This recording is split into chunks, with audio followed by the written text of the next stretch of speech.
Looking at the quilt over there, we've got a satin stitch down the edge.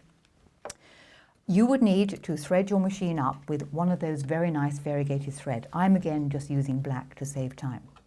Once more, we want the widest zigzag, but you will need it set at satin stitch setting, which is round about 0.5.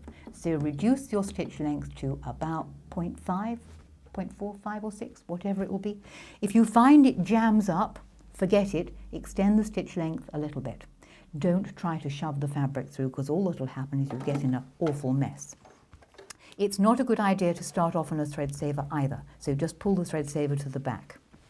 As with the previous demonstration, isolate a tuck. Now, when you're doing satin stitching, you do need to make very certain you use the right foot. This is the incorrect foot for use because it has a flat bottom. And the snag with having a foot with a flat bottom is it will jam up on raised decorative stitching. You want a foot that's got a cutaway bottom, cutaway underneath. Ideally, an open toe is even better. But it's one of those things, you know, play with your feet, but you've got to have the one on with the cutaway underneath. It will often be listed in your box of machine parts as the satin stitch or applique foot.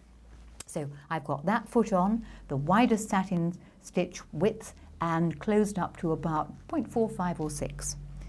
Isolate the tuck, and this time don't start by sewing onto it, shove it underneath, because if you try to sew onto it, it will just scrabble up. So push it well underneath, lower the presser foot, and once more we are trying to go into the very edge of the tuck.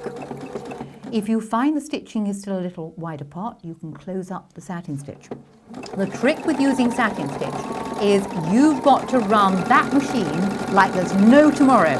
You run and you run and you run. Run it really fast. It's not going to go anywhere. It's not going to end up in your lap. But by running the machine fast, you will actually get a better stitch. It sews more evenly.